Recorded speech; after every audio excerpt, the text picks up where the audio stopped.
Dženaza posmrtnih ostataka srebreničkih žrtava planirana za 11. juli biće održana prema predviđenom programu, odlučeno je na današnjem sastanku u Kladnju. Nakon 11. jula od nadležnih institucija, udruženja iz Srebrenice zahtijevaće da se odmah prekine dalje terorisanje njihove preživjele djece, očeva i braće. Podršku su im pružile i žene u crnom iz Beograda. Odlučila je rodbina ubijenih 529 Srebreničana kojima će ove godine biti klanjana dženaza u Potočarima, a srebrenička udruženja ih ispoštovala i prenijela javnosti. Ukop će ipak biti obavljen 11. jula.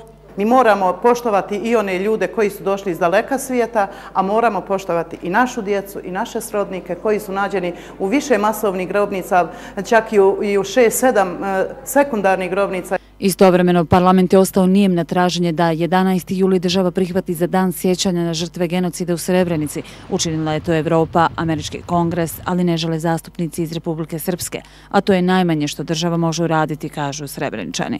Da proglasimo 11. juli kao jednu opomenu budućim generacijama i kao jednu pažnju mrtvim i jednu snažnu poruku države za one preživjele žrtve genocida. Mislim da je neukusno to što SDA radi Srebrenicu. Mislim da je neukusno da SDA svaki put Srebrenicu politizuje na taj način da popravljamo vlastitog političkog rejtinga. Oni se na kraju kraja moraju suočiti sa činjenicama, a činjenice su te da kažu da je Republika Srpska, odnosno njene institucije, da su počinile genocid u regiji Srebrenice.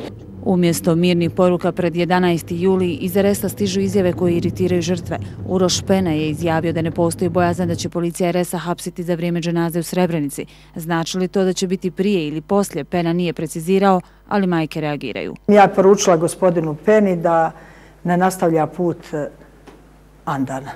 I kako je sve moguće u priči o entitetskim policajcima, dobro je znati da sud BiH može preuzeti određeni slučaj ako ocijeni da je riječ o vrlo osjetljivom predmetu. Branilac osumnjičenog može podnijeti zahtjev Državnom sudu Bosne i Hercegovine da se predmet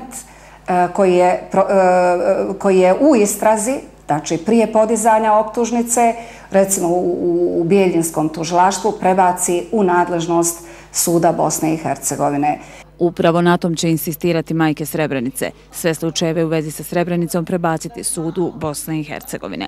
Tu moramo razgraničiti zločin, smišljen zločin i zločin u odbrani. To moramo razgraničiti, s tim moramo jednom raščistiti. Da li je čovjek imao pravo da se brani ili nije imao pravo da se brani? Od svog traženja neće odustati, kažu. Nemaju šta izgubiti. Sve već jesu.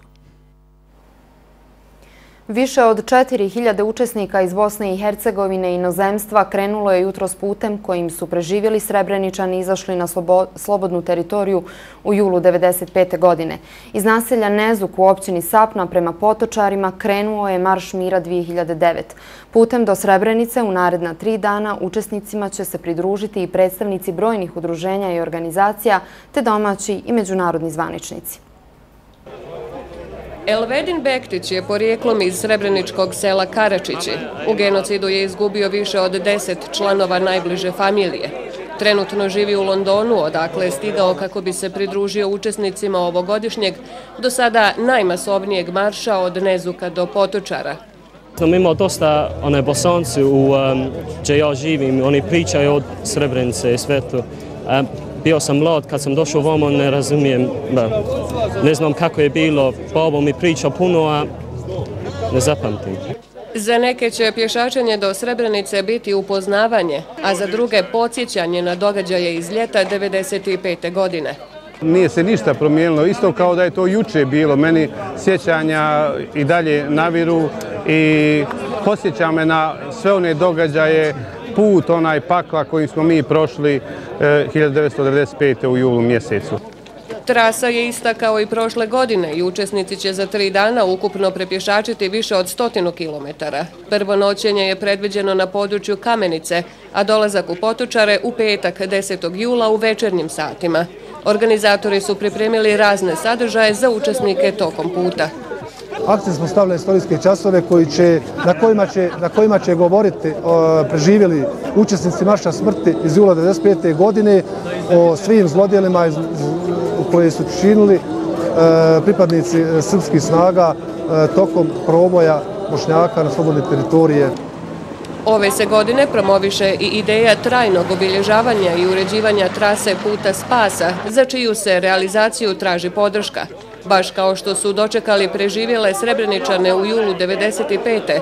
Mještani Nezuka i drugih sapanjskih sela su isto tako srdačno ispratili i učesnike Marša mira.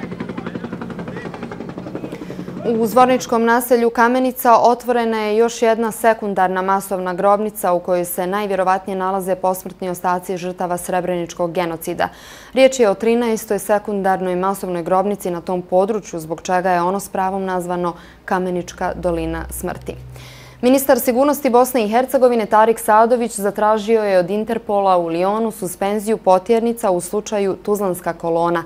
Riječ je o crvenim potjernicama izdatim na zahtjev Interpola Beograd za državljanima Bosne i Hercegovine Selimom Bešlagićem, Enverom Delibegovićem, Budimirom Nikolićem i Muhamedom Brkićem, a koje Republika Srbija tereti za krivično djelo ratnog zločina i nedozvoljenih sredstava ratovanja. Suspenziju potjernica Sadović je zatražio uz obrazloženje da je Haški tribunal ove predmete vratio tužilaštvu BiH, koje već procesuira predmet Tuzlanske kolone. A sudsko vijeće Haškog tribunala odbilo je zahtjev Radovana Karadžića za obustavu postupka i odbacivanje optužnice zasnovan na tvrdnji da je Karadžiću imunitet od tribunala 1996. godine navodno garantirao američki diplomata Richard Holbrooke. Vijeće za zaštitu vitalnog nacionalnog interesa Ustavnog suda Republike Srpske utvrdilo je da nije povrijeđen vitalni nacionalni interes bošnjačkog naroda u zakonu o teritorijalnoj organizaciji kada je riječ o prefiksu bosanski koji je izostavljen za gradove Brod i Kostajnica. Ipak, predsjednik Ustavnog suda smatra da oduzimanje prefiksa bosanski ne vrijeđa samo Bošnjake, već i druge konstitutivne narode. Tu su rođeni moji preci, tu se rođen ja, moji potomci. Tu ja zarađujem za svoj život i ovo je moja domovina. I smatram, to je moje osobno mišljenje, da bosanski oduzimanje tog prefiksa čak ne samo da vrijeđa bošnjački narod, nego i druge konstitutivne narode i ostale koji su domoljubi.